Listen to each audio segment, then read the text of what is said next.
with you.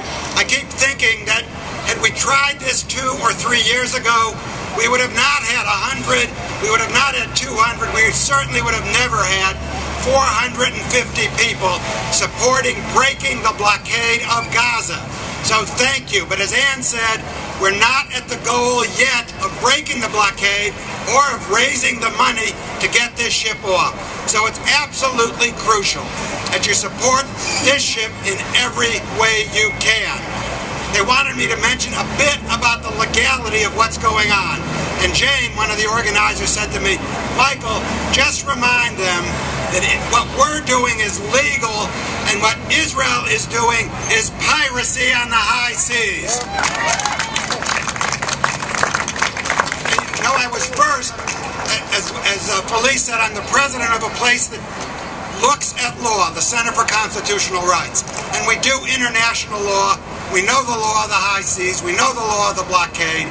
And we know one thing, that what Israel is doing in Gaza, what it's doing in the blockade, what it's doing in the occupied territories, what it's doing all around the world with Palestinians is utterly and completely illegal. Let me just say, when you take a ship out of Cyprus or wherever this ship leaves from, and it gets onto the high seas, you can't touch that ship.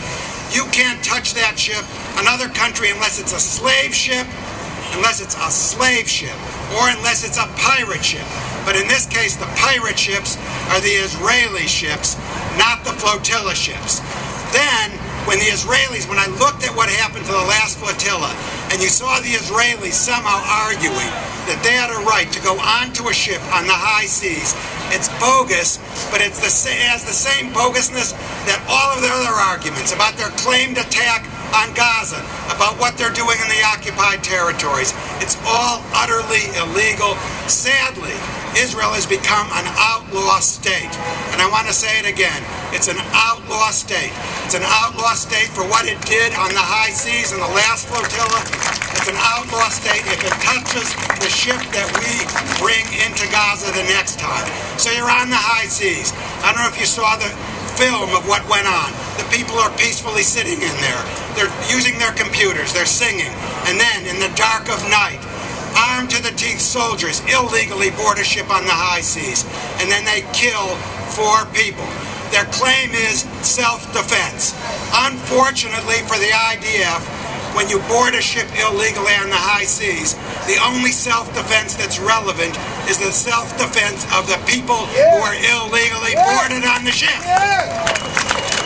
Then someone asked me, well, what if the ship goes into the so-called 12-mile zone that Israel claims the control of off Gaza?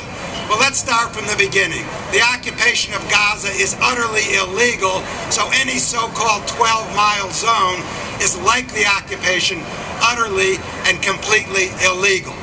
Even if somehow you could make any argument that they had any right to a 12-mile zone, they don't have any right at all to blockade Gaza. It's a form of international violations of law called collective punishment, and it's a war crime. Let me say it again. Collective punishment, which is what Israel, in cahoots with the other countries of the world, unfortunately, is doing to Gaza, is a war crime. And when I think about the importance of what we're doing today, I think about how for 4 years or more, or 5 or 6, and even more, the countries of the world have sometimes talked a good game, how the Gaza blockade is illegal, how you can't do it, Israel should do better.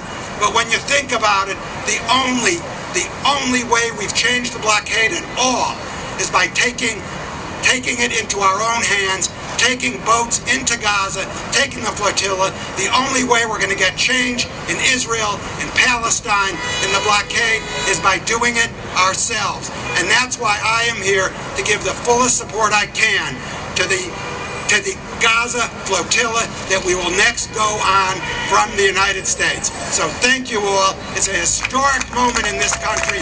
Believe it. If you want to see Israeli violations of law, just look around you.